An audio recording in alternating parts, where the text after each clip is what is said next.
You know already the one who made that PPT, no? Credits to James. So we have chapter 1, introduction, chapter 2, the Lyceum, and chapter 3, Aristotle's rhetoric. Then as we go on to the report, we'll go deeper on the idea of Aristotle about rhetoric. So when we talk about rhetoric, what comes to our mind is that kanang panjamming, kanang the way we use mga gamito na itong language in order to persuade others nga i-kuha na ito i-advance na ito atong mga arguments at atong mga ideas ilaha. But when we go deeper in this discussion, we will realize that rhetoric is more than just that. It is not just about using language in our advantage, but it is also about organizing and systematizing our ideas in order for it to sound logical, truthful, and creative. So let's go on to the introduction. So as we all know, language shapes how we see the world, and it helps us shape the world we see. It enables us to communicate our thoughts, our ideas, our feelings, our hopes and fears, our goals and plans, and anything else. So it can also be used to persuade and influence people around us. So as it is stated, language is a very powerful tool that we can use in order to shape the world and to help us see the world better. So, di ba, may si James nga, anindot kayo ang Compostela ba eh. Nakato ang Compostela, pero hindi kayo nindot ko. Pero kung si James, pastorya naman sa Compostela, parang nindot ta. So, muna po, nindot juga yung Compostela, magpato juga dito. So, you see the power of language, and by using rhetoric, so this power can be magnified in, we don't know, 10 times bigger.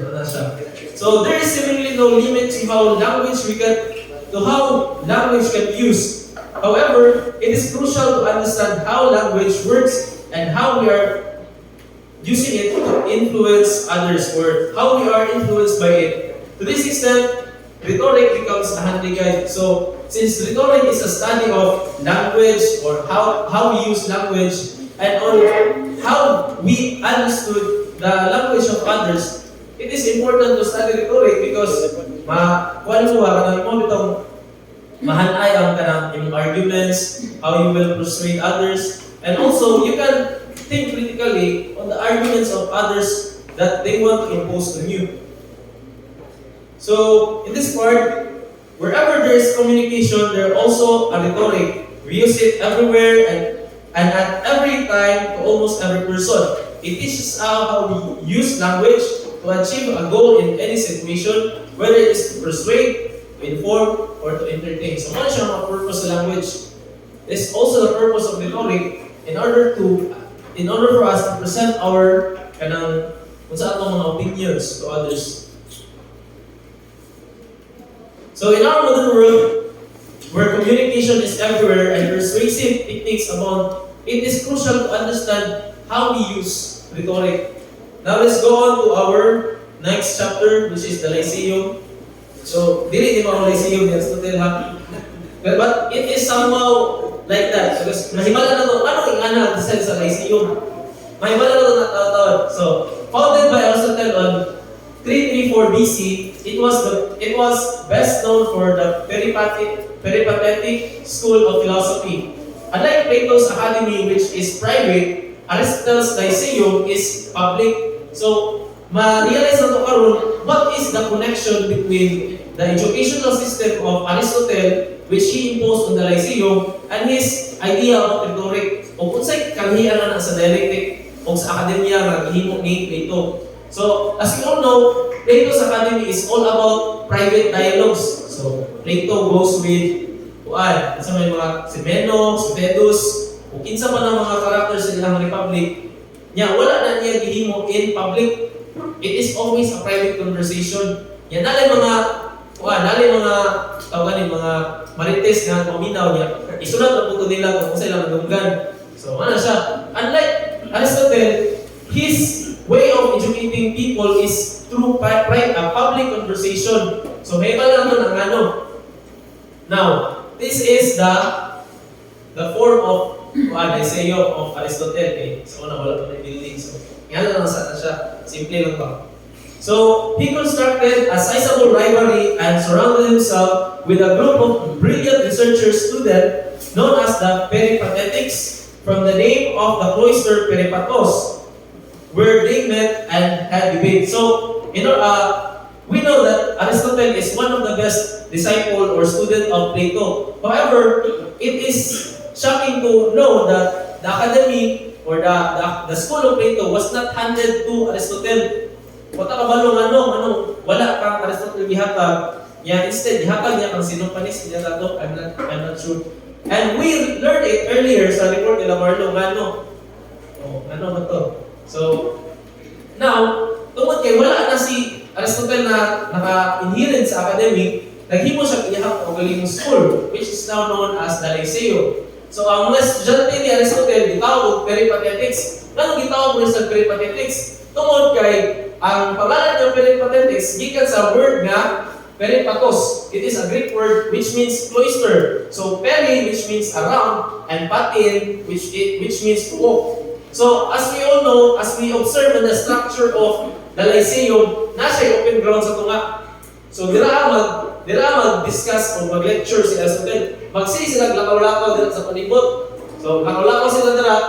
Kabanday mo, ano na yung mga tao na wrestling dira sa kilid? Because Lyceum is not only about public debates, but it is also a place where people can exercise. So, mo na siya yung purpose nga nang bitawag sa Peripatos. Cloister man ang tawagan ng anak itong design. Cloister man na siya.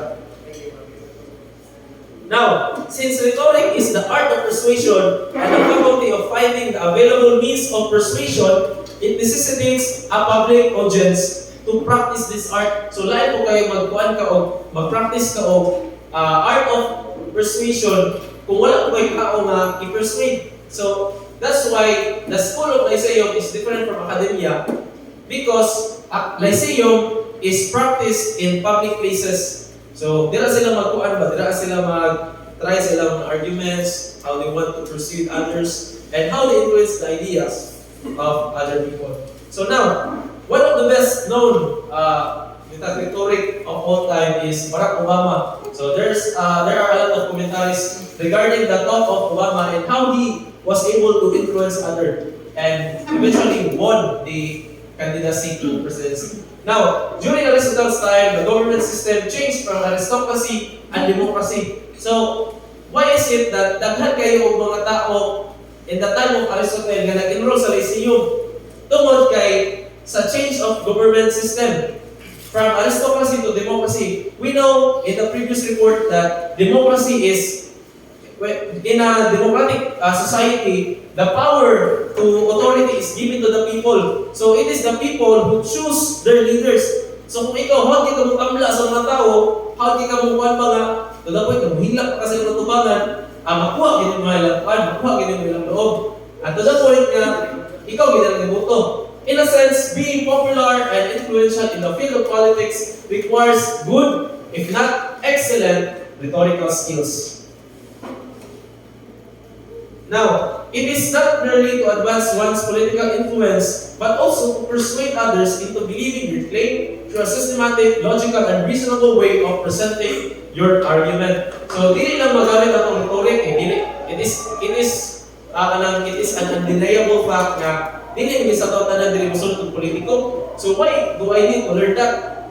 Daghan sa tao diri mo proceed og pagkabalik, and when you are a priest, you are expected to know how to speak in the public. So dapat kabalo ko ka scholar sa tumangan.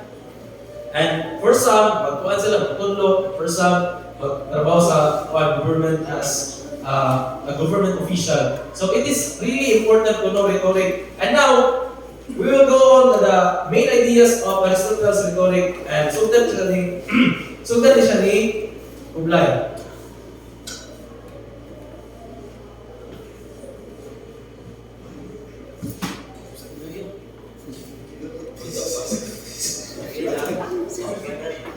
So good afternoon once again.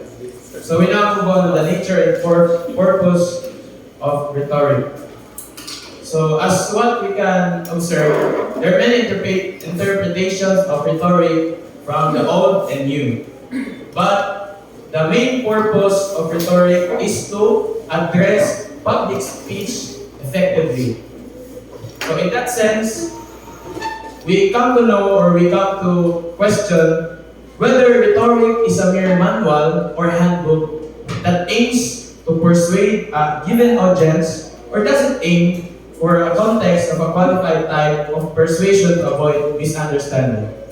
So, as we relate on this, in the 20th century, kananay nag-debate ani, including the prominent philosophers involved are Kenneth Burke, Wayne Booth, Hans Georg Gadamer, and Paul Ricoeur, and other scholars of Aristotle that investigate or examine his work.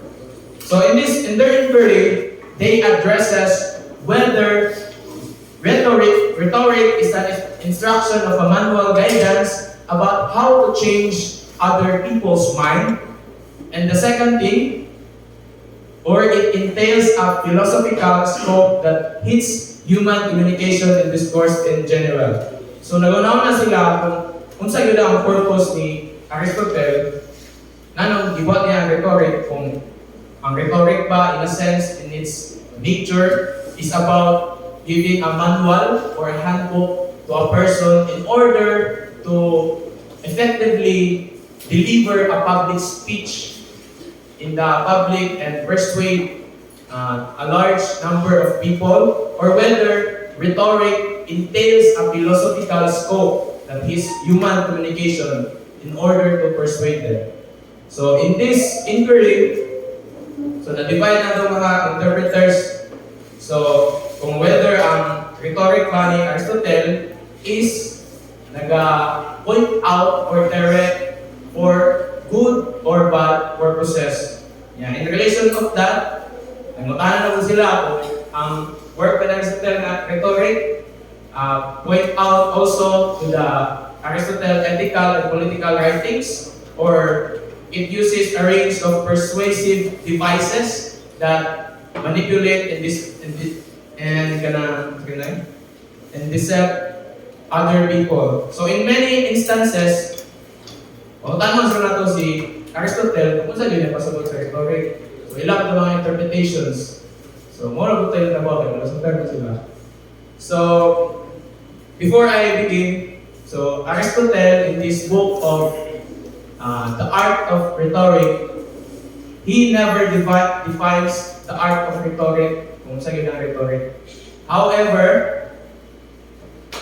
Aristotle defines the rhetorician as someone who is able to see what is persuasive.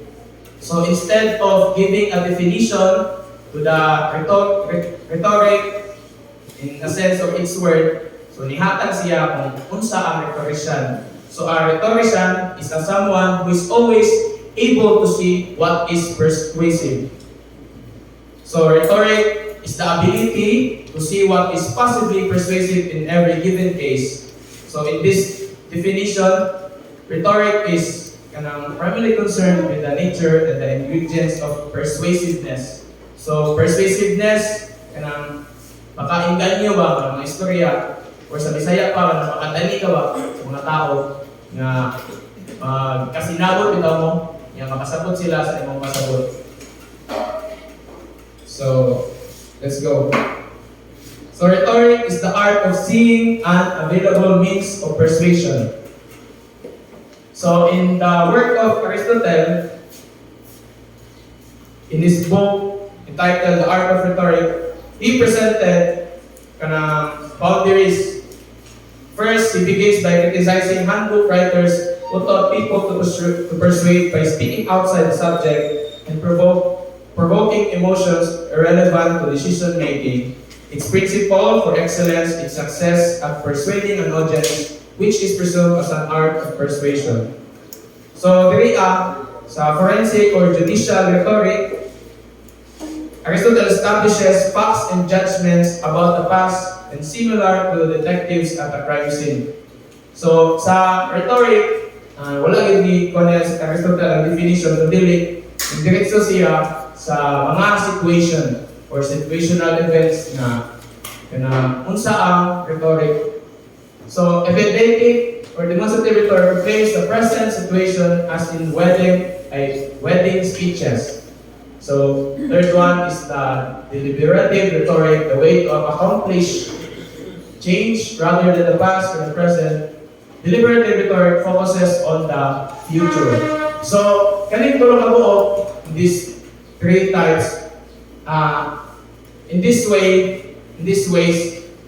you can deliver rhetoric in a form of kanang mag-state facts or judgments based on the past, kanang yung atala sa ebidensya. Then in the second one is kanang sa mga wedding speeches, kanang gano'n mo na ikaw ang katong speaker dito. And the third one is the deliberative rhetoric, which focuses on the future. Kaya na nila kuan na Martin Luther King na ganyo sila kuan ng mga tao. Kani ang ikatulo, uni siya ang kanang sikat kayo nga ginagamit sa pamaagi sa mga kanang public officials para maka-inganyo sila mga tao. So, sa pinakasugod sa libro, ana si Aristotle, rhetoric is the counterpart of dialectic. So, rhetoric is the art of persuasion that leads people to clearly understand what you mean and be good beings. On the other hand, a dialectic is a form of systematic thinking which examines an issue that aims for truth. So, I intend to not elaborate. The rhetoric is the counterpart of dialectic because there are other reporters that will elaborate it for you. So in the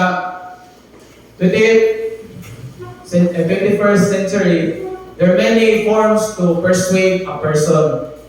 So in that way, we can persuade a person through public speech, through music, literature, dancing, and other forms of persuading, especially this painting. Painting sa sayaw. Diba? As long as mo arouse yung emotions, parang yung taga-sex supporters. So, si Martin Luther King, diba? So, let's move on. So, in the book of The Art of Rhetoric, written by Aristotle, he introduced also the concept of entymemes. So it is a personal substance of rhetorical persuasion that deals with non-essential things. Some examples of it are prejudices, anger, and pity, which are only very personal sentiments. So in doing persuasive context, so Aristotle introduced the entymemes na i-record ko sa mga kauban. So wala niya ba tapaw-tapaw. So, Aristotle examines that in this way, if rhetoric could be used and applied in any form of conversation just to convince a person to believe, one can use it as an advantage to win an argument. Therefore, if one will use it in any form of conversation, whether formal or informal, one should critically examine one's argument and ground oneself with the truth and facts. So Aristotle gave a concrete example of it. So one example of it is in the law court. Yan sa korte ba? So ana sa dito nga puntahay ang ganang jury or ang prosecutor kaya ganang madala ko sa emosyon. Pareha kong entymemes na madala sa kasuko, sa kalukoy, or unsa ba iyang ibati na itungod sa kuwan, sa ato pa, dili niya ma-implement kung taro ang balaod, kung dili ko siya makabaro sa kamaturan. So, on the other hand, Aristotle also view the judge without the usgahan niya sa korte, utahay, katong tao nga i-undergo of kanang examination kung nagabuhat ito, sala, kung tama ba yung ibuhat o mali, puntahay at tawhan na is nagagamit ko ito rhetorical sense of persuading the the audience, what if igamit ko sa ato, nakaluoy, na pilak siya dito, unsa bay buhaton sa kuan sa jury o sa law court. So according to Aristotle, he argued that existing laws should strictly follow rules and regulations similar to the court of Areopagus. So sa 4th century, the court of Areopagus is the legal institution of Athens where cases dito nila kuan mga serious crimes, dito nila i-undergo or i-process ang mga case ng korte gabon. So, to avoid bias and unreasonable judgment, he argues that the court should serve as a pillar of truth and only accept facts that are based on truth, no more, no less. Because of this, Aristotle identifies how significant the role of a judge, which must surely refuse to take his instructions from the complainants. So, in this way of art of rhetoric by Aristotle, we come to understand that we have also to critically examine every words or every emotions nga araw sa tuwa. Every time there is someone who will speak to you or will construct their argument. So as a judge, you have to stick with the law and regulations firmly. So in that way, you can also lead the court in the peace and harmony because you are anchored based on what is true. So according to Aristotle, the jury and the judge should do their duty by having a clear vision of truth and drawing reasonable conclusions. Also, it is evident that anyone who lays down rules about other matters, such as what must be the contents of the introduction or the narration, or any of the other divisions of a speech, is theorizing about non-essentials as if they belong to the art. So persuasion is a sort of demonstration, since we are most fully persuaded when we consider a thing to have been demonstrated. The orator's demonstration is an enthymeme, and this is the most effective, the most of persuasion. So the enthymeme is a sort of syllogism, and the consideration of syllogisms of all kinds without distinction is the business of dialectic. So either of dialectic as a whole or of one versatile art of rhetorical branches. So in this way, ang enthymeme, kung nag-talk siya about non-essential things, katong such as pity, anger, mga butang ba, in order to persuade someone. So, sunod nga reporter, siya nalang elaborate. So in conclusion, we come to know that rhetoric is the art of persuading about any subject. The subject matter of rhetoric is undefinable.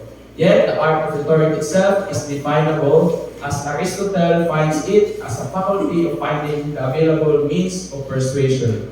So it comes from the fact that rhetoric is a definable art about an indefinite subject matter. So, Aristotle elaborates the art of rhetoric in a sense that there are many points or many avenues that we have to look about when we talk about rhetoric, and it includes persuasion. So in any kinds or in any forms of persuasion, what is rhetoric? So but it inculcates persuasion, inganyo, dali ka sa uban, kasi nabot mo. So that would be my report. So what is enthymeme in a nutshell? So enthymeme pads kay kanang irit na ba mo elaborate na pads? Kanang sa sunod na to katwa kanang tapaw lang ba? Sorry for this. So I understand kanang nalipo ba mo sa tingatuan. So Aristotle also includes the way, the effective way of persuading someone, the logos, pathos, and ethos, but other reporters will elaborate. So thank you. That's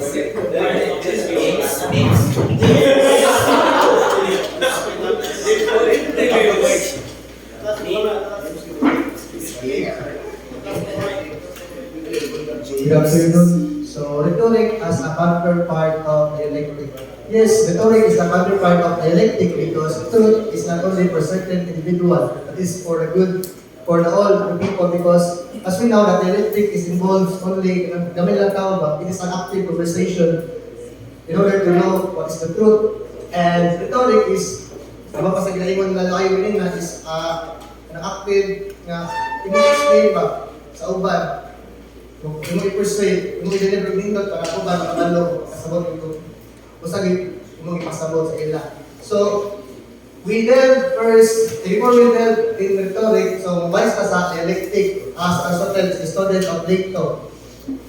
So, for Aristotle, dialectic is not simply as a mode of argument or debate, but rather as a method of inquiry aimed at uncovering truth through reason, dialogue, and critical examination.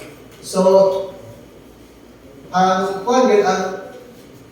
the aims of the dialectic is to unveil the truth, because we know that Plato is believe that the truth is the word of forms. As a human being, have the capacity to think, to rationalize, we have the capacity to know what's the truth in the word of forms through one active conversation, which is the midwifery or is dialectic. So, for example, is the conversation with Glaucon and Socrates. So, Socrates asked Glaucon sa managkuhan, justice. Tulad ko si Glaucon na, siguro Socrates mo na paglaban sa akong kauban, kung pag-away sa akong mga kaaway. So, answer ko si Socrates, pagpagalitan ka, yung sa ito, kapanaw Glaucon nga, ato ng kauban, ato ng kaaway. So, alam ko si Glaucon na, so, justice is treating each person fairly, regards of all personal feelings towards them. So, Socrates concluded that justice is not merely about our actions, but about the principles guiding those actions. Glaucon responds, yes, it seems justice is rooted in fairness and impartiality. So, you see that, makabalo na sa mga butang or reconsider truth through conversation. Plato calls it dialectic or midwifery. So therefore, dialectic primarily focus on logical reasoning and philosophical inquiry to gain knowledge. However, Aristotle explores a wide range of intellectual inquiry through his work on rhetoric. Rhetoric deals with the art of persuasion, primarily through language and communication. So, na-explain naman klaro ni Kublai o ni Master kanina, from searching to explaining. So, ang dialectic is for searching for the truth, and the rhetoric is to explain, to persuade what you want to deliver to the people. So, for example of this is, mga kuhan, meeting the balance, awakening the eye of the silver lining, tunay na kapayapaan para sa may laylayan. So, pakita nyo na kuhan ba? Kamatuoran sa uban. So, through rhetoric, it helps them to kuhan, ang tao makasagot yun.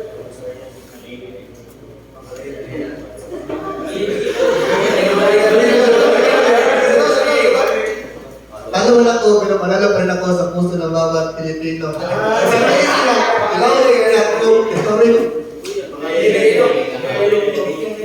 Aristotle's perspective of dialectic operates between the realm of truth seeking and logical analysis, often employed in philosophical debates and discussion to arrive at truth, understanding through systematic questioning and reasoning. So, both dialectic and rhetoric is concerning about the truth.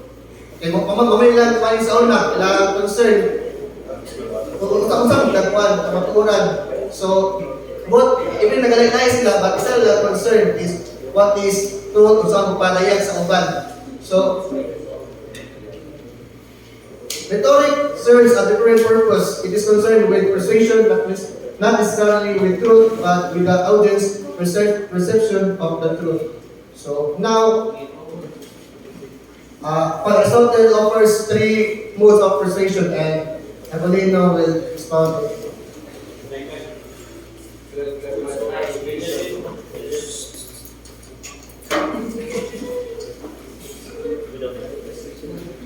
Good afternoon, everyone.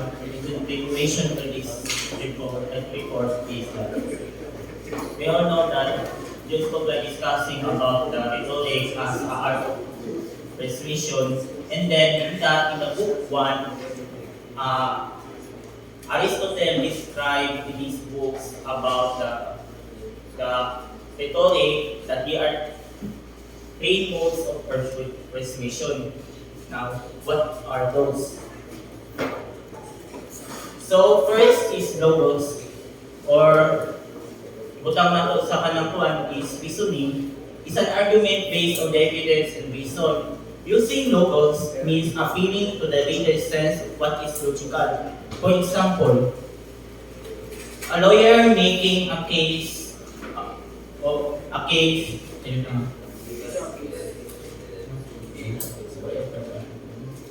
Okay. Sorry for that.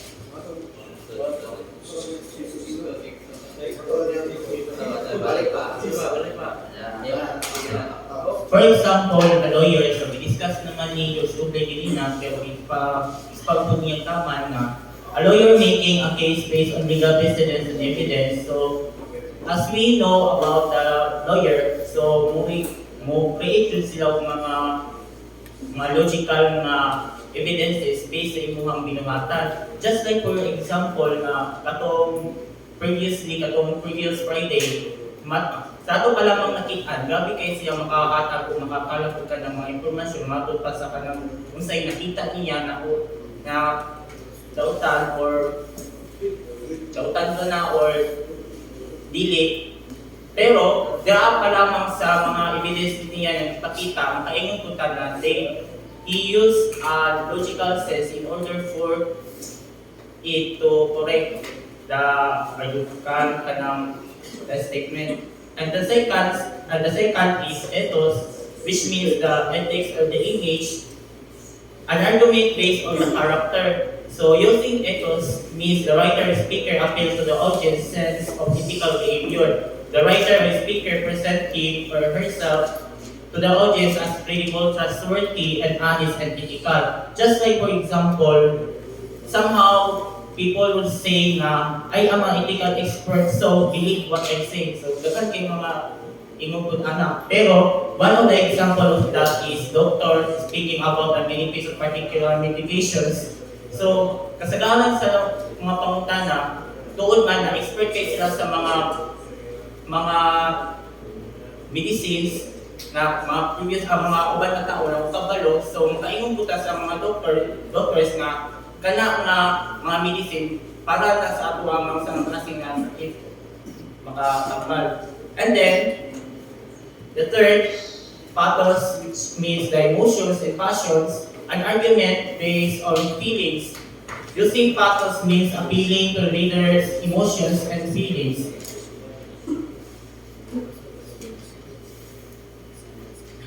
For example,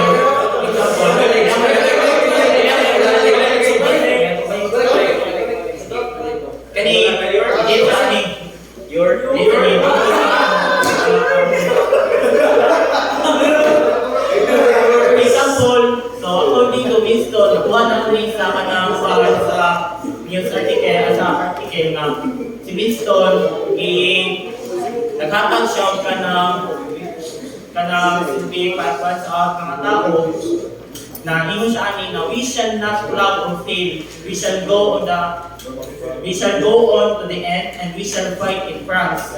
We shall fight on the seas and oceans. We shall fight with confidence in growing strength in the air. We shall fight on the beaches. We shall fight on the landing grounds. We shall fight in the fields and in the streets. We shall fight in the hills. We shall never surrender. So, pinaagi sa pag-hatag ka ng statement dila sa mga tao, ang inyong kasagaran, ang atong kasagaran dira ang mabati dira mismo kay naghatag si Winston Churchill of encouragement dira mismo sa mga tao that time. And now, in the symbols of, in the symbols of rhetoric, ang pathos, ang logos, ang ethos, and pathos, most of the most of the